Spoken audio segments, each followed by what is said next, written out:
Por quê? Porque a gente não usa o conhecimento para mudar as coisas.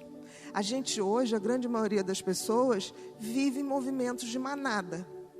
Não precisa muito, a gente vai a um shopping, se tiver uma loja cheia, todo mundo quer entrar na loja cheia. Ninguém quer na vazia. Então a gente anda reproduzindo comportamentos. E se a gente para a pessoa e fala, qual o sentido da sua vida?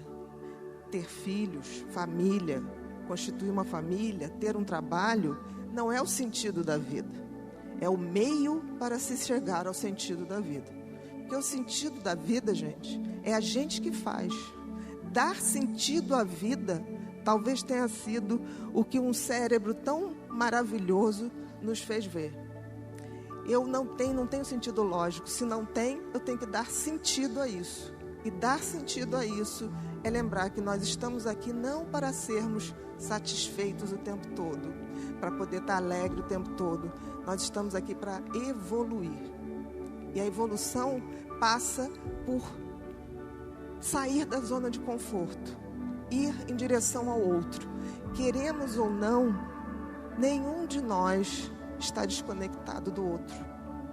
Se a gente não entender isso e não aceitar que a vida é breve, é passageira, mas que nós estamos aqui para evoluir, a gente vai o tempo todo estar em estresse, porque a gente quer mudar o que não pode ser mudado. A gente quer ser eterno, mas a gente não é. Justamente não podemos ser eternos, porque senão não cumpriríamos nossas tarefas. E outra coisa, se a gente não conseguir entender o sentido da vida e o propósito da vida, que é distribuir isso, abrir essa generosidade através dos nossos talentos para todos que estiverem ao nosso redor e o máximo de pessoas que a gente tiver, nós também não conseguimos a tal da evolução espiritual. O que é evolução espiritual? E não estou falando absolutamente de religião. Eu estou falando de espiritualidade. E espiritualidade tem a ver com sermos melhores e entendermos que nós passaremos, mas a humanidade continua. E a gente tem que ter o compromisso de passar o bastão para as pessoas que virão. Se eu me ponho no mecanismo absolutamente egoísta, né? Uso todo o meu circuito de sobrevivência para competir, para querer o mal do outro, para não ter a gentileza, eu seguro o conhecimento, eu estou adoecendo, sem perceber. E isso não é o meu só, meu ponto de vista. As pessoas estão adoecendo exatamente por isso. Vamos ter muitos mais quadros de ansiedade? Vamos, porque as pessoas ainda não entenderam que estamos de passagem. E a evolução espiritual, no fundo, seria a nossa conexão com tudo que há de melhor no universo. Uns chamam de Deus, outros chamam de Alá, outros chamam dos orixás, não tem a menor importância. A importância é que a gente possa se conectar com essas energias para que a gente se reabasteça e possa dividir isso entre todos nós. Existirá adoecimento? Sim, mas muito menos, porque a gente vai praticar o desapego de não sermos eternos, de não termos a pretensão de mudar as pessoas. As pessoas mudam quando elas querem. E eu não conheci nunca algo mais revolucionário do que o conhecimento. A gente não deve aceitar aquilo que dizem para a gente deve estudar para que a gente possa de fato dizer, eu estou agindo assim porque isso me faz bem.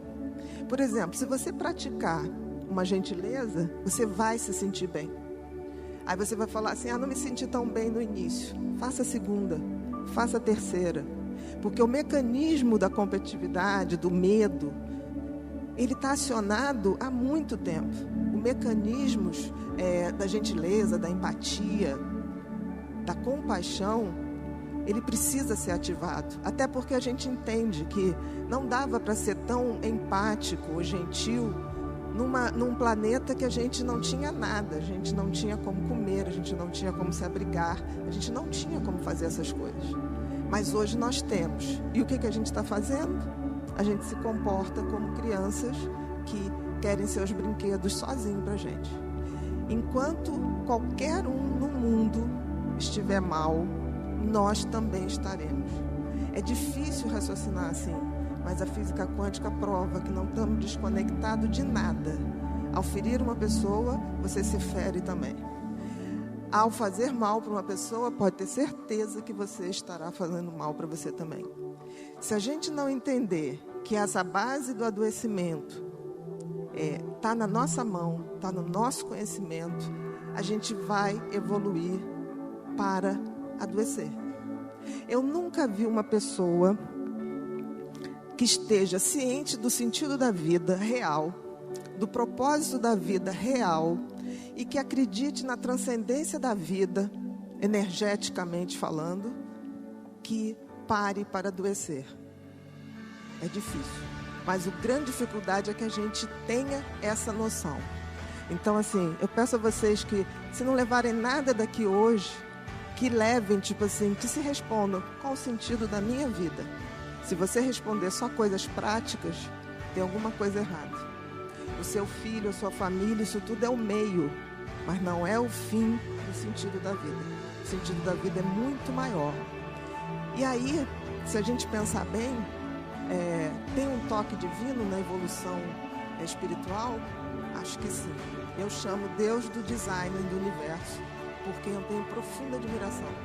Principalmente porque Ele criou e fez a coisa mais extraordinária do mundo, que é o nosso cérebro. E aí eu deixo com vocês uma imagem que eu acho que vale mais do que 1000 palavras, que é a imagem de Miguel Ângelo, do quadro lindo que está na Capela Sistina, que é a criação do primeiro homem, né? E reparem um detalhe, não sei se vocês estão vendo aí, estão vendo Deus lá no cantinho? Vocês repararam que Deus está dentro de um cérebro? É um cérebro isso aí, gente.